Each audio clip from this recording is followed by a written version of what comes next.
Hello दोस्तों, नमस्कार, आदाब, सत श्री अकाल। आज आप लोग के लिए एक नया केस लेकर के आया हूँ। हर रोज़, हर दिन, हर एक केस नया होता है, क्योंकि हर केस में कुछ न कुछ डायग्नोसिस आपको नया देखने को मिलेगा। और ये जो केस आप जो देख रहे हैं, इस केस में ख़ास करके बिहार यूपी में ये केस में अधिकतर पशु जो होता है वो मृत्यु के कगार पर चला जाता है। उसका सबसे बड़ा रीज़न है डायग्नोसिस।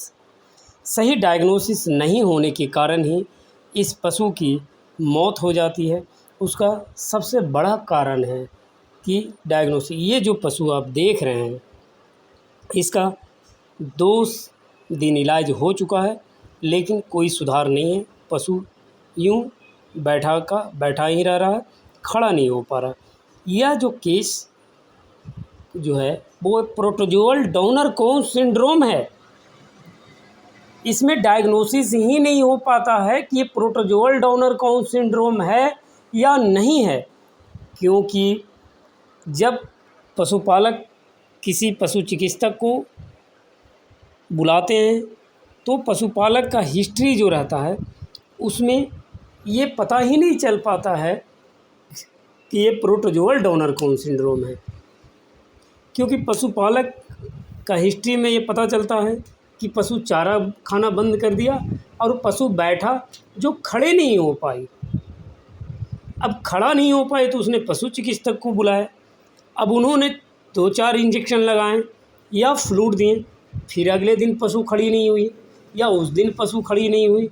लगातार इस तरह इलाज चलते रहता है। 4 से 5 दिन के बाद पशुपालक खुद इलाज करवाना बंद कर देते हैं, क्योंकि उसका रिजल्ट नहीं आ पाता है। डाउनर कौन सिंड्रोम, बहुत लोग इसे धरती पकड़ भी बोलते हैं।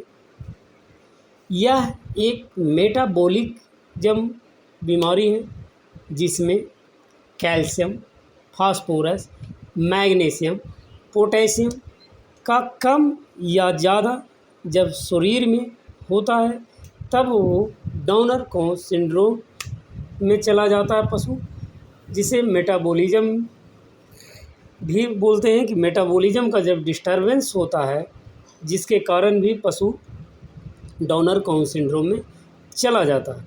लेकिन आज तक इसका सही जो डायग्नोसिस नहीं हो पाया, और सही जो है किस कारण से होता है ये टिटैनी ही रह गया। क्योंकि एक संभावना है कि इस कारण से डाउनर कौन सिंड्रोम हुआ, लेकिन जब तक ला पशु खड़ा नहीं हो जाता, ठीक नहीं हो जाता, तब तक ला आपको सेटिस्फाइड करना पशुपालक को बहुत ही मुश्किल होता है। और ये देखिए, इसका डायग्नोसिस किया जा रहा है। डायग्नोसिस में आपको टेम्परेचर भी लेना है और इसका हिप जॉइंट डिसलोकेशन भी देखना है, कहीं पशु स्लिप तो नहीं किया है।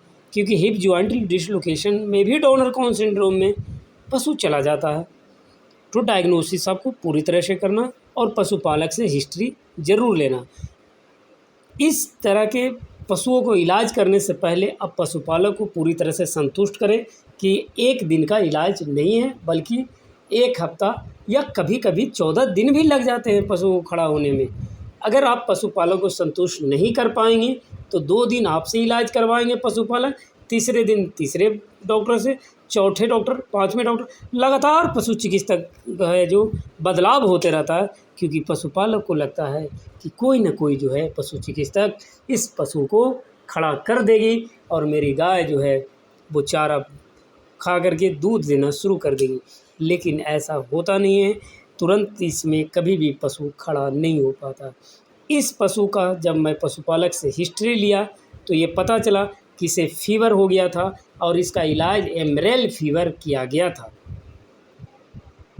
लेकिन पशु को टेम्परेचर भी था और इलाज करने के बाद ये पशु जो बछिया है वो बैठ गई, उसके बाद खड़ी नहीं हो पाई। पशु चारा खाते रह गई, लेकिन बार बार कोशिश करने के बाद भी पशु खड़ा नहीं हो पाया। ये सबसे बड़ा लक्षण है डाउनर कौन सिंड्रोम का। ये सबसे बड़ा लक्षण है कि पशु चारा खाती है, जुगाली भी करती है और पशु खड़ा नहीं हो पाती है। बार बार कोशिश करती है लेकिन रेंगते रहती है, एक जगह से दूसरी जगह रेंग करके चली जाती है, लेकिन पशु खड़ा होने में असमर्थ रहती है। यही डाउनर काउन सिंड्रोम का सबसे बड़ा पहचान है, जो डायग्नोसिस करने पर ये लक्षण आपको आएगा। और पशु चिकित्सक से हिस्ट्री ज़रूर लिया करें। पशुपालक ने ये बताया कि इस पशु का 2 दिन इलाज एमरेल फीवर का किया गया, लेकिन पशु में कोई सुधार नहीं हुआ।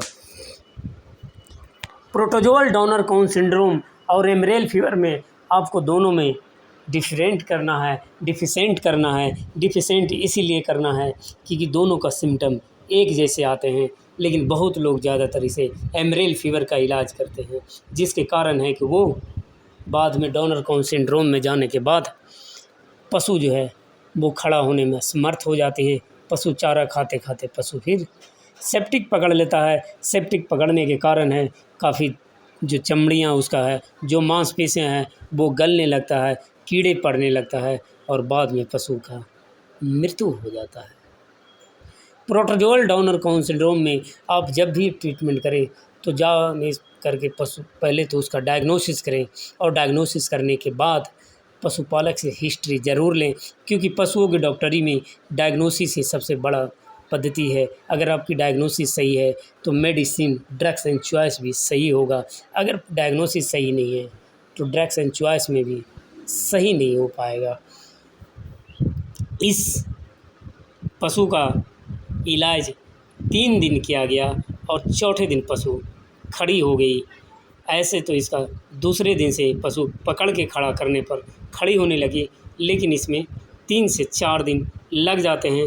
लेकिन आप जब भी इलाज करें तो पशुपालक को 1 हफ्ता या 15 दिन का ज़रूर टाइम लें, नहीं तो पशुपालक आपको छोड़कर किसी और से फ्री इसका इलाज करने लगते हैं, जिसके कारण कभी तो पशु ठीक हो जाते हैं और कभी पशु उल्टे स्थिति में चलना शुरू हो जाता है। इसीलिए पशुपालक को आप ज़रूर समझा करके इसका इलाज करें। इस तरह के समस्या के समाधान के लिए और इस तरह के इलाज के लिए आप अपने नज़दीकी पशु चिकित्सक और अनुभवी पशु चिकित्सक से ज़रूर संपर्क करें, ताकि अधिक से अधिक पशुओं को बचाया जा सके। इस पशु का इलाज इस प्रकार किया गया, इसमें सीपीएम का इस्तेमाल किया गया, डायमीनाजिन का इस्तेमाल किया गया, साथ में फ्लूड का भी इस्तेमाल किया गया, इसमें सीबीजी का भी इस्तेमाल किया गया, साथ में इनमें मिकोवेट एक्सेल का भी इस्तेमाल किया गया, इसमें टोनोफास्मेट का भी इस्तेमाल किया गया और एनाल्जेसिक भी दिया गया। और ये लगातार फ्लूड देने के बाद ये तीसरे दिन पशु अपने आप खड़ा होने लगा, लेकिन पीछे से हल्का अभी भी लड़खड़ाहट है कि लगातार इतने दिन बैठने के कारण ये स्थिति है, और ये धीरे धीरे पशु ठीक हो जाता है, खड़ा होने में फिर कोई दिक्कत ही नहीं होता। और ये देखिए कितना पशु अग्रेसिव है।